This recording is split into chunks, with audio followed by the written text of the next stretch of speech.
ஓம் ஞானமூர்த்தீஸ்வர சமேத முத்தாரம்மனே போற்றி. அனைவருக்கும் வணக்கம். அனுபவம் மற்றும் அருள்வாக்கு ஜோதிட செந்தில்குமார் முத்தாரம்மன் பேசுகிறேன். இந்த பதிவில் 12 ராசியில் பிறந்த அன்பர்களுக்கு குரு பகவான் உங்கள் ஜாதகத்தில் 6, 8, 12 பாதகம், மாரகம், 10ஆம் இடம் கர்மம் இந்த மாதிரி அமைப்பு சம்பந்தப்பட்ட ஸ்தானத்துக்கு அதிபதியாக வந்தாலும் சரி, அல்லது அவரே யோகாதிபதியாக இருந்து இந்த மாதிரி இடங்களில் போய் அமர்ந்திருந்தாலும் சரி, நீங்கள் செய்யக்கூடிய பரிகாரங்கள் என்ன, அந்த குருவால் கிடைக்கக்கூடிய நன்மைகள் நம்ம எப்படி அடையலாம் அப்படிங்கிறத எளிமையாக சொல்கிறேன். ஒரே பரிகாரத்தை சொல்கிறேன்.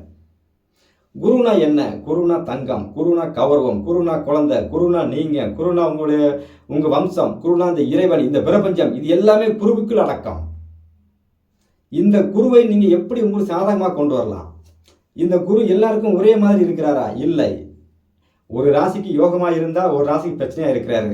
ஒரு ராசியில் பிறந்தவங்களுக்கு ஒரு ஸ்தானத்துக்கு யோகமாக இருந்தால் இன்னொரு ஸ்தானத்துக்கு பிரச்சனையாக வர்றாரு. அப்போ குரு அப்படின்னாலே வாழ்க்கையில் பிரச்சனை என்று அர்த்தம். நல்லா யோசிச்சு பாருங்க, புரியும்.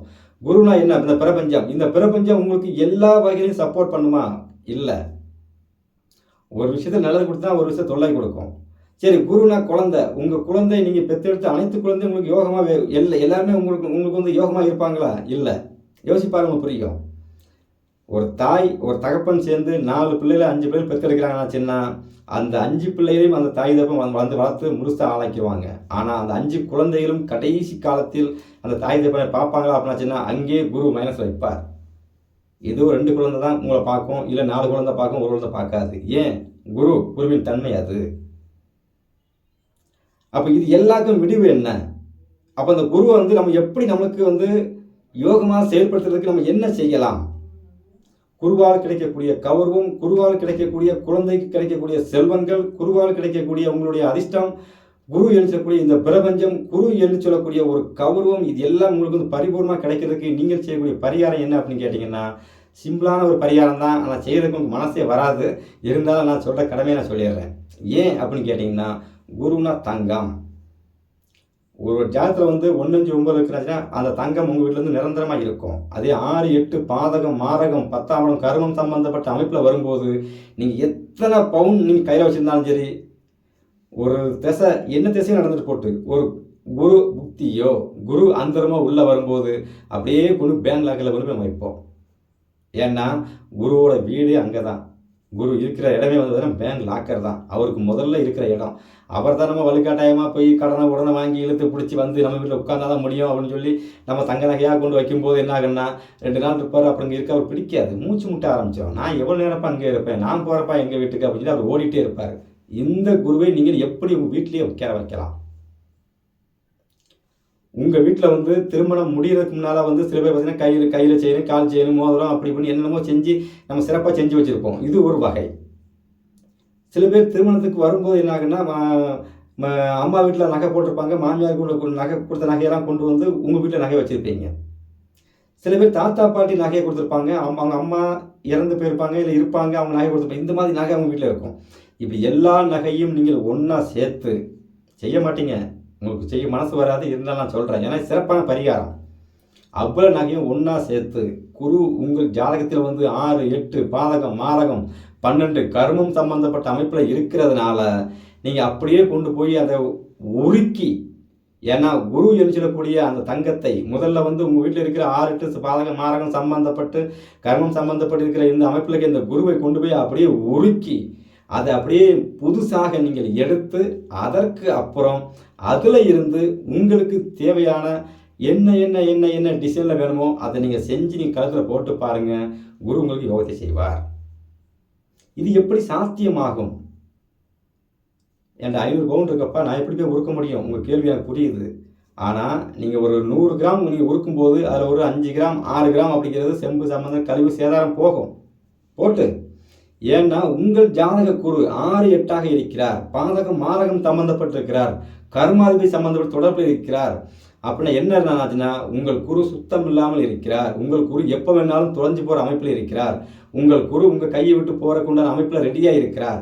அந்த குருவை நீங்கள் என்ன பண்ணீங்கன்னா பாதகத்தையும் மாரகத்தையும் 6, 8ஐயும் நீங்கள் கழிக்கிறதுக்காக நீங்கள் அதை அந்த தங்கத்தை நீங்கள் உருக்கி மறுபடியும் அதை புதுசாக எடுத்து புதுசாக அந்த குருவை உருவாக்கி அதை நீங்கள் ஆபரணமாக நீங்கள் அணியும் பொழுது இந்த தோஷம் அடிபட்டு போகும். எப்படி சாத்தியம்? நல்லா யோசிச்சு பாருங்க. பெரிய பெரிய ஜுவல்லர்லாம் நீங்கள் போகிறீங்க, பழைய நகையை கொடுங்க, புதிய நகை தாரேன்னு சொல்கிறாங்க. நீங்கள் பழைய நகையை கொண்டு கொடுக்குறீங்க, அவங்க என்ன பண்ணுறாங்க? அந்த பழைய நகையை ஒன்று அதை நீங்கள் பாதகமாக இருக்கிற நகையை கொண்டு போய் நம்ம பழைய நகை கொடுக்க போகிறோம். என்ன அர்த்தம்? எனக்கு டிசைன் பிடிக்கல, எனக்கு ஆரட்டாக இருக்குது பிடிக்கல, பாதகமாக இருக்குது பிடிக்கல, கர்மம் சம்மந்த அமைப்பில் இருக்குது எனக்கு வேண்டாம், நம்ம கொண்டு போய் அதை கொடுத்துட்டு வேறு மாற்றவும் தானே மாற்றுறீங்க. இதுதான் 6, 8 பாதகம் மாரகம் சம்மந்தப்பட்டது. 6, 8 பாதகம் மாரகம் கர்மம் சம்மந்தப்பட்டால் அந்த பொருள் மேல் நமக்கு நாட்டம் வராது. அந்த பொருள் நம்மக்கிட்ட இருக்குங்கிற அந்த சூழலை அந்த கிரகங்கள் உருவாக்காது. அது ஏதோ ஒரு ரூபத்தில் அதை நோக்கி வெளியே தான் போக துடிக்கும். அதை நீங்களே கொண்டு போய் இப்போ அந்த ஜுவலர்லாம் கொண்டு போய் நீங்கள் கொடுக்குறீங்க, வேண்டாம்னு கொடுக்குற பொருள் என்ன பண்ணுறாங்க? அவங்க மறுபடியும் அதை உருக்கி நீங்கள் கொடுத்த பாதகம் மாரகம் 6, 8 தொடர்பு சம்பந்தப்பட்ட அந்த நகையை கொண்டு போய் நீங்கள் கொடுக்குறீங்க. அவங்க அதை அப்படியே வாங்கி அந்த பாதகத்தையும் மாரகத்தையும் ஒன்றா போட்டு ஒரு குண்டாவில் போட்டு உருக்கி அப்படியே புதிதாக ஒரு தங்கத்தை எடுத்து அதை அவங்க ஆபரணமாக செஞ்சு அதை அவ வியாபாரமாக மாற்றுறாங்க. அவங்களுக்கு வருமானம் கொட்டுது கொட்டுது கொட்டுது. அதே விஷயத்த நீங்கள் செஞ்சால் என்ன? இது என்னுடைய கேள்வி. அடிக்கடி என் மனசில் ஒரு சில கேள்வி ஓடிக்கிட்டே இருக்கும். அந்த கேள்வியில் 2 நாளைக்கு முன்னால் கேட்ட கேள்விக்கு எனக்கு கிடைச்ச பதில், என் தாய் முத்தாரம்மன் எனக்குள் இருந்து உணர்த்தாத ஒரு விஷயத்தை நான் கொடுக்கவே மாட்டேன். அப்போ தங்க நகை வியாபாரம் பண்ணுறவங்க நீங்கள் கொடுக்குற நகையை கொண்டு போய் அதை 6, 8 சம்மந்தப்பட்டு அத்து போச்சு, உடஞ்சி போச்சு, அப்படி இப்படின்னு ஏதோ ஒன்று காரணம் வருதுன்னு வைங்கலாம், போட்டு ஒருக்கி அதை அப்படி புதுசாக எடுத்து அதை ஆபரணமாக மாற்றும் பொழுது அங்கே குரு பகவான் பல கோடிகளை கொட்டுகிறார். 6, 8 பாதகம் சம்பந்தப்பட்டிருக்கும்போது உங்களுக்கு அங்கே அந்த குரு பகவான் உங்களுக்கு நஷ்டத்தை ஏற்படுத்துகிறார். நீங்கள் கொண்டு கொடுக்குறீங்க, அவங்க புதுசாக பண்ணுறாங்க, அது அவங்களுக்கு லாபமாக மாறுது. அப்போ அதே விஷயத்தை நீங்கள் ஏன் செய்யக்கூடாது? 150 கிராம் நகை வீட்டில் இருக்குது, 150 நகையும் ஒரு ஆசையை கூப்பிட்டு உருக்குங்க, 140 கிராம் தான் வரும், சரிங்களா? அந்த 140 கிராமுக்கு என்ன நகை செய்ய முடியுமோ உங்களுக்கு பிடிச்ச நகையாக நீங்கள் செஞ்சு நீங்கள் கழுத்தில் போட்டு பாருங்கள். சத்தியமாக ஒரு நாள் கூட அந்த நகை அடகு போகாது. ஏன்?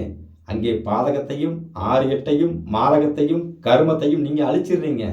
குரு புதிதாக முளைத்து வருகிறார். அந்த குரு உங்களுக்கு கூடவே இருப்பார், யோகமான குருவாக இருப்பார். அடியேன் உணர்ந்த விஷயம். அப்போ உங்கள் வீட்டில் தங்கம் தங்கலைன்னா எப்படி தங்கம்? நம்ம தான் எல்லாமே 6, 8 இருக்கிற நம்ம ஜாதகத்தில். அப்போ தங்காத தங்கத்தை தங்க வைக்கணும் அப்படின்னாச்சுன்னா ஒன்று அடித்து உடைக்கணும். இப்போ உங்கள் குழந்தை சொல்லி கேட்கலாம், என்ன பண்ணுவீங்க? கம்பெடுத்து பெரம்பெடுத்து வெளுக்கிறோமா? அந்த குழந்தை அப்புறம் அப்பா அடிப்பான்னு பயந்து வீட்டில் இருக்குதா? இதே கான்செப்ட் தங்கத்துக்கு யோசிச்சு பாருங்க, புரிஞ்சிடும். 6, 8 இருக்குது, பாதகமாக இருக்குது, அலைகளை தான் போக அடம் பிடிக்குது. இப்படி பார்த்தாச்சுன்னா ஒருத்தன் கொண்டு போகிறான், அந்த கொண்டு போயிடுறான். அதுவே வெளியே போகிறதுக்கு துடிக்கிற தங்கத்தை நீங்களே உருக்கி அதை நகையாக மாற்றி மறுபடியும் உங்களுக்கு என்ன டிசைன் வேணும்னு செஞ்சுக்கிங்க. புதிதாக உருக்கி அதை நீங்கள் குருவை நீங்கள் அப்படி கொண்டு வரும்போது குரு பகவான் உங்கள் ஜாதகத்தில் யோகமாக வேலை செய்வார். செஞ்சு பாருங்கள். ஒரு தடவை உங்கள்கிட்ட ஒரு 20 கிராம் தான் தங்கம் இருக்குன்னா அந்த 20 கிராமையும் உருக்கி ஒரு 4 பொருள் செய்யுங்க. குழந்தைக்கு ஒரு கம்மல், உங்களுக்கு ஒரு மோதிரம், ஒரு ஜிமிக்கி, இப்படி ஏதோ ஒன்று இல்லை ஒரே செய்யினா செய்யுங்க. உங்கள் விருப்பத்துக்கு தகுந்தாற் போல் அந்த குருவை மாற்றி உங்கள் தோல்லையும் காதலையும் மூக்களையும் கழுத்துலையும் நீங்கள் மாட்டும் பொழுது குரு பகவான் அடைகலைக்கு ஓட மாட்டார், வீட்டுக்குள்ளேயே அடங்கி இருப்பார். செஞ்சு பாருங்கள். இந்த பரிகாரம் உங்களுக்கு ரொம்ப ரொம்ப ரொம்ப சக்ஸஸாக இருக்கும். ஏன்னா தங்கம் வாங்கும்போது கஷ்டப்பட்டு வாங்கிடுறோம், 4 நாளுக்கு 5 நாள் போடுறோம், அப்புறம் கொண்டு போய் அடகு வைக்கிறோம், அப்புறம் வட்டி கட்ட முடியாமல் திருப்ப முடியாமல் அப்படியே போயிடுது. இதை நீங்கள் திருப்பி நான் சொல்கிற மெத்தடில் நீங்கள் செஞ்சீங்க அப்படின்னாச்சுன்னா தங்க நகை உங்கள் கையை விட்டு போகாது. குரு பகவான் யோகத்தை மட்டுமே செய்வார். சத்தியமான உண்மை, அடியேன் உணர்ந்த உண்மை. குரு பகவானை நீங்கள் இப்படி இயக்கிறீங்க அப்படின்னா வாழ்க்கை ஜெயிச்சுக்கிட்டே இருக்கலாம். திடீர்னு ஜுவல்லரி பற்றி யோசிச்சுட்டு இருந்தேன். அப்போ தான் அந்த குருவை பற்றி யோசித்தேன். இந்த குரு ஏன் அங்கேருந்து நம்மகிட்ட இருந்து அங்கே போகிறாரு, அங்கே போய் மறுபடியும் இன்னொருட்ட போகும்போது நல்லா யோகமாக போகிறாரு. அந்த யோகமாக போகிற குரு சும்மா யோகமாக போகிறாரா? யார் உருக்குறாங்களோ அவங்களுக்கு பல கோழியை கொடுத்து தானே போகிறாரு. இதுதான் பாயிண்ட்டு. குருவை கொண்டு போய் நீங்கள் கொடுக்குறீங்க, அந்த கடைக்காரர் வாங்குறாரு, அதை குருவை 6, 8 அவர் போட்டு உருக்கி உருண்டை பிடிச்சி மறுபடியும் ஒரு ஆபரணமாக செஞ்சு அவர் இன்னொரு பக்கம் கொடுக்கும்போது அவங்களுக்கு அது யோகமாக மாறுதோ இல்லையோ, கடைக்காரருக்கு யோகமாக மாறுதில்ல. அப்போ அதே விஷயத்தை நீங்கள் செய்யும்போது அந்த குரு உங்கள் வீட்டிலேயே இருப்பார், வருமானத்தை கொடுப்பார், யோகத்தை கொடுப்பார், அடைகளைக்கு போக மாட்டார் மொத்தத்தில். சரிங்களா? இப்படி தொடர்ச்சியாக ஒவ்வொரு விஷயத்தையும் செஞ்சு பாருங்கள், வாழ்க்கையில் நல்ல மாற்றம் இருக்கும். சரி ஒன்றும் இல்லை, அவ்வளோ தூரம் செய்ய முடியாதப்பா, வேறு சிம்பிளாக சொல்லு அப்படின்னாச்சுன்னா, ஒரு மோதிரத்தை கையில் போட்டுக்கிறீங்க, அந்த மோதிரம் அடிக்கடி அடகடை போயிட்டே இருக்குது அப்படின்னாச்சுன்னா, அந்த மோதிரத்தையாவது உருக்கி மறுபடியும் அதே மோதிரத்தை வேறு மாடலில் செஞ்சு பாருங்கள். அவ்வளோதான், வேலை முடிஞ்சு போச்சு. அதுக்கப்புறம் நான் சொல்கிற பரிகாரம் சக்ஸஸானு தெரிஞ்சு மொத்த நகையும் நீங்கள் முடிவெடுங்க. முதல்ல ஒரு பானை சோத்துக்கு ஒரு சோறு பதம். நான் சொல்லிட்டேன், ஒரு கம்மல் இருக்குது, அடிக்கடி அழகு கடை போயிட்டே இருக்குது, ஒரு ஜிமிக்கி இருக்குது, அடிக்கடி அழகு கடை போயிட்டே இருக்குது, அடிக்கடி நம்ம ஒரு செயின் வச்சுருக்கோம், அடிக்கடி அடைகளை வச்சுட்டு எடுக்கணுன்றது, கையில் கழுத்தில் நிற்க மாட்டேன், கையில் நிற்க மாட்டேங்கி, ஒன்றும் வேண்டாம். அந்த ஒரு நகையை மட்டும் உருக்கி அதை சுத்தம் பண்ணி உருக்கி மறுபடியும் அதே டிசைன்லேயே செய்யுங்க, சிறப்பாக இருக்கும்.